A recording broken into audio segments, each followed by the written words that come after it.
Oi, gente! Vocês que já acompanham o canal há algum tempo, vocês já devem ter visto aí vlog de leitura na Malásia, 2 vezes na Malásia, uma vez em Singapura. E assim, eu sempre começo o vlog acabada, né, depois de mais de 30 horas de viagem.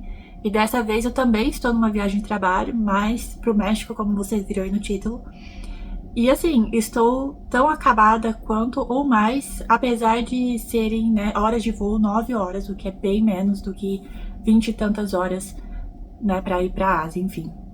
Gente, foi uma saga. Assim, pra começar, que eu comprei o Pedro Páramo pra fazer vlog de leitura de Pedro Páramo aqui no México, né, nos momentos aí que eu tiver antes de dormir, quando, né, depois de jantar, enfim, quando não estiver trabalhando aqui. E eu comprei o Pedro Páramo pra fazer esse vlog de leitura. Chegou? Não. Tava lá bonitinho a data, né, que ia chegar. Gente, não chegou o livro. E aí eu já tinha comprado este aqui, que é a da Frida. E a biografia, enfim, eu ia fazer o vlog lendo os dois, Pedro Páramo e essa biografia aqui da Frida, né? Gente, vamos ficar com esse vlog de leitura da Frida e o próximo vídeo eu aproveito umas imagens que eu consegui gravar e mostro pra vocês. Mas assim, ó, contando o perrengue. Começou assim, né, gente? Então primeiro foi isso. Não deu certo do livro, falou que ia chegar tal data lá, não chegou. Aí, gente, brasileiro precisa de visto pra vir pro México. Eu não tenho visto americano, porque se você tem um visto americano, você pode vir. Não tem. Só que, recentemente, os brasileiros, eles podem tirar o visto online, não precisa marcar entrevista e tal, bem mais rápido. E beleza, fiquei sabendo que precisava vir a trabalho também, eu vou ficar poucos dias, só 4 dias, tô chegando hoje na segunda e já vou embora na sexta-feira.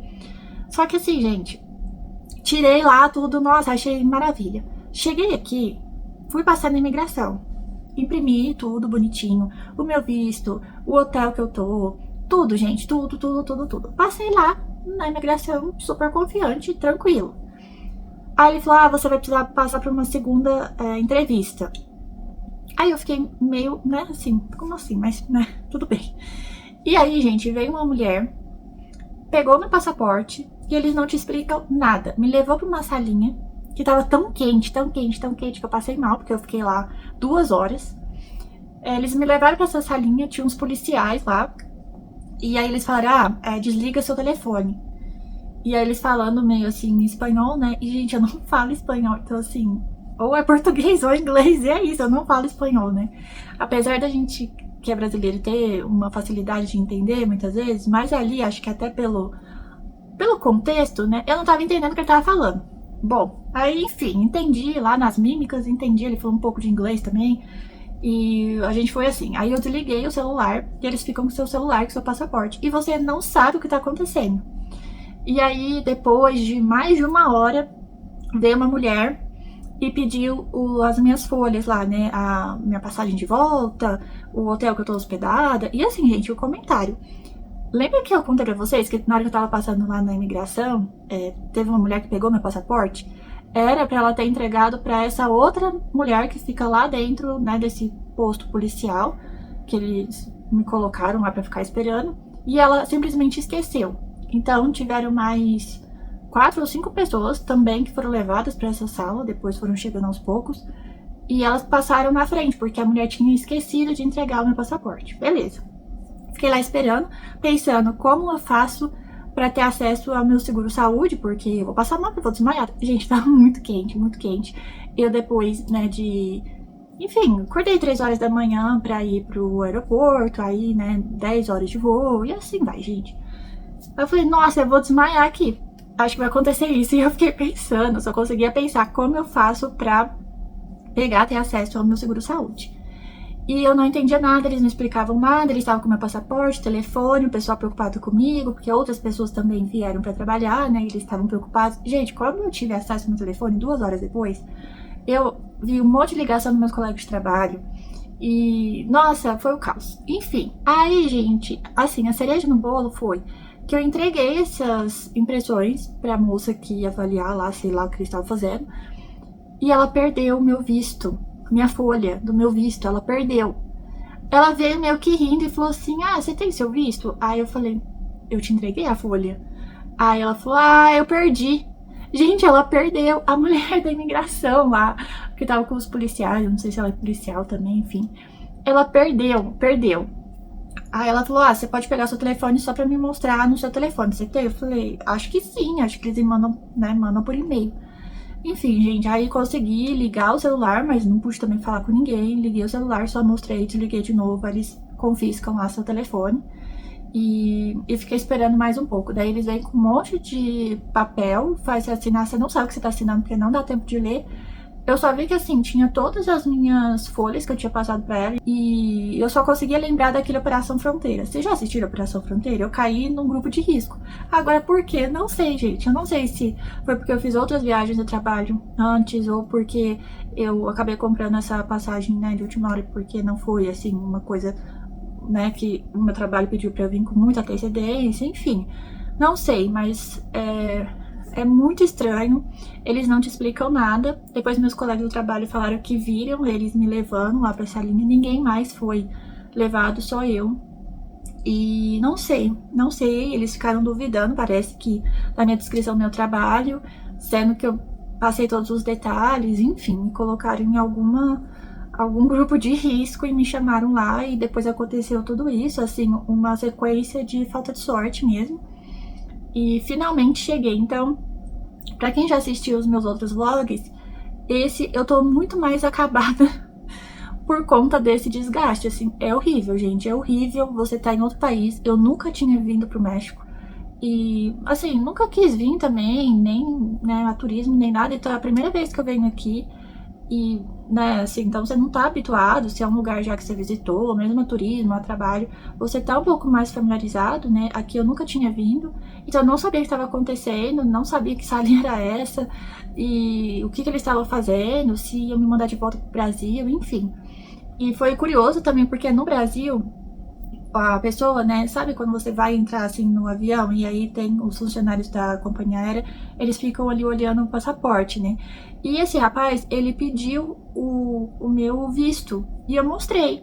E eu ainda comentei com ele, eu falei assim, ainda bem que você olha aqui, porque é melhor ser barrado aqui do que lá, né? Que aí, se tiver alguma coisa errada com o visto, eu nem embarco, melhor já ficar por aqui no Brasil mesmo. E ainda falei isso, ele, não, tranquilo. Só que depois que eu fiquei pensando, sabe, ele não pediu pra mais ninguém, então eu acho que eu já tava marcada como grupo de risco, assim, pra ser entrevistada lá aqui no México, né? Acho que desde lá, assim, acho que o rapaz já sabia. Porque ele não pediu pras outras pessoas que estavam na minha frente. E entrou um monte de gente na minha frente, sabe? No avião, assim. E aí foi essa saga, gente. Agora eu vou trabalhar amanhã, quarta e quinta, e sexta-feira eu vou embora. E sinceramente não vejo a hora. Se tem algum mexicano assistindo esse vídeo, gente, não é nada, tá? Contra o México nem nada. É só que a minha primeira experiência foi dessa forma, assim, pra mim, uma experiência muito pessoal. Não foi legal, não. E muito pelo que eu comentei com vocês, sabe? Você não sabe, assim, o que vai acontecer. Enfim, bom, feito a introdução desse vlog aqui, vou, então, ler, por enquanto, a biografia da Frida, apesar de ter comprado como o e-book, não abre no meu Kindle também, então vou ler aqui nesse trambolho.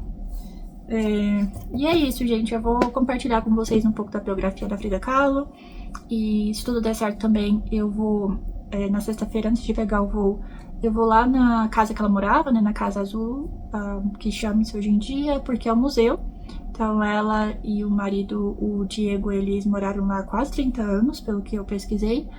E vou gravar lá e coloco nesse vlog também pra complementar. E à medida que eu for lendo aqui aos pouquinhos, eu vou compartilhando com vocês.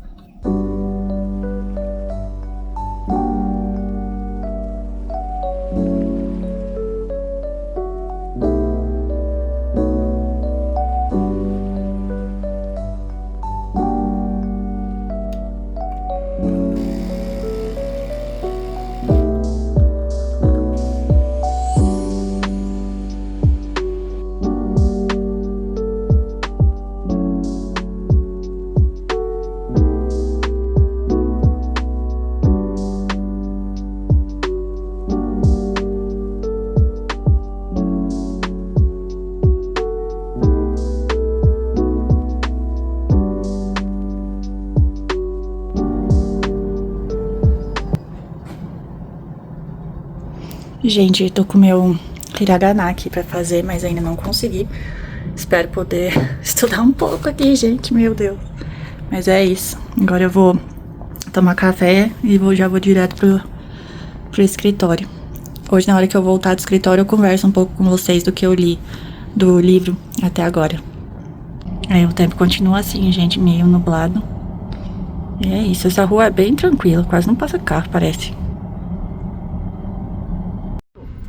Pepe Segarra ingresará al Salón de la Fama del Béisbol Mexicano. Esto será en el mes de noviembre en la categoría de cronista. Pepe es considerado una leyenda de la crónica deportiva en México y no pudo contener la emoción.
Atualizar vocês aqui do andamento da leitura da biografia ilustrada sobre a vida da Frida Kahlo. A autora, ela faz primeiro uma linha mesmo do tempo, então desde 1907, quando a Frida nasceu, e ela nasceu no México. Gente, ela morou praticamente a vida inteira em uma casa só, um lugar só. E eu fui conhecer a casa dela hoje, e depois desse vídeo aqui, desse take, eu vou compartilhar com vocês as imagens que eu fiz lá, vídeos e algumas fotos, porque tinha lugares na casa que não podia gravar, só podia tirar foto. Então eu tirei foto e vou compartilhar aqui com vocês. Mas aqui nesse livro, a autora, ela coloca, a autora e ilustradora, né, ela coloca a linha do tempo, como eu falei pra vocês. Então ela parte desde o nascimento mesmo, e também já coloca uma citação, um trecho, meio que justificando aqui a obra da Frida Kahlo, né? Então, muito da sua arte é autorretrato. Então, tem até um trecho que fala assim: retrato a mim mesma porque sou quem eu conheço melhor. Nunca retrato sonhos ou pesadelos, retrato minha própria realidade. E o nome dela era Madalena Carmen Frida Kahlo Calderón. E como eu falei pra vocês, ela nasceu no México no dia 6 de julho de 1907. E aqui tem um salto depois para 1925, que é quando ela sofre o acidente. Então, tem uma citação que fala assim: a vida insiste em ser minha amiga e o destino meu inimigo. Em 17 de setembro de 1925, o ônibus em que eu viajava bateu em um bonde. Fiquei gravemente ferida e estive à beira da morte. Quando ela era criança, ela já teve uma doença, né? Muita gente fala que é poliomielite, mas aqui fala que não, que na verdade ela sofria de espinha bífida, né? E, bom, depois de 1925 ela sofre um acidente e isso vai marcar também muito a obra dela. E também fala sobre o envolvimento dela com o Diego Rivera, né, com quem ela foi casada e viveu a vida inteira. Ela casou com ele, ela tinha 22 anos, e ele tinha pra lá dos seus 40 já. E olha que interessante, assim, né, que a gente tem aqui no livro. Queria te dar tudo aquilo que você nunca teve, e nem assim você saberia a maravilha que é te amar. Em 21 de agosto, me casei com o Diego Rivera. Precisamos ser sinceros, nós mulheres não podemos viver sem dor. Diego e eu nos mudamos para os Estados Unidos, lá sofri meu segundo aborto, estava morrendo de saudades do México. Esse momento aqui nos Estados Unidos foi o único que ela viveu, né, fora do México, fora dessa casa que eu falei pra vocês. E, enfim, depois disso, o Diego tem um caso com a irmã da Frida, e em seguida, depois de uns 2 anos, a Frida tem um caso com o Trotsky. A Frida e o Diego, eles eram bem comunistas, assim, eles iam para essa vertente política, digamos assim. Na casa dela tinham várias imagens de líderes comunistas, né, e que tinha a ideologia do comunismo, enfim. E tem um determinado momento que eles recebem o Trotsky na casa deles, e aí a Frida acaba tendo um caso com o Trotsky. E aí ela e o Diego se separam, né, que eles já tinham sido casados, se separam e depois, gente, casam de novo. Então, assim, a vida dos dois era muito intensa mesmo, assim. E ela sempre lidando com as doenças dela e as dores ali desde criança mesmo. Então, eu, né, queria só compartilhar um pouco aqui da parte inicial do livro. Deixa eu mostrar pra vocês o que eu comprei lá na casa também, né, no museu. Eu escolhi esse imã de geladeira aqui. E aí, gente, também... vocês viram as imagens já, né, do café que eu fui? Aqui, esse café. E aí eu comprei 2 livros. Este, que é o Nobel de Literatura mexicano. Então, esse autor, ele é um autor mexicano que ganhou o Nobel de Literatura. E não é mexicano, mas, enfim, como eu tô aqui, tinha livros em espanhol. Eu falei, vou ter que aproveitar e comprar aqui no original, vou tentar ler. Sou fluente em espanhol? Não. Tô passando perrengue aqui, né, porque eu fico perguntando pro povo se eles sabem falar inglês, e eles não são obrigados a falar inglês, né? Mas eu fico perguntando, a maioria não fala. E aí eu, enfim, tento desenrolar um portunhol aqui, mas tá dando certo. Mas é isso, então esses foram os 2 livros que eu comprei. Esse Lo Mejor de Octavio Paz e Del Amor e Outros Demônios, do Gabo. E, enfim, em algum momento desse canal eu venho falar sobre estes livros pra vocês. E vocês viram as imagens dessa livraria Café Restaurante, né? Achei muito legal e tem vários títulos lá, de tudo que é gosto. É isso, gente. Depois eu volto pra comentar um pouco mais do livro com vocês. E vou deixar vocês agora com as imagens da Casa da Frida, do museu lá que eu comentei.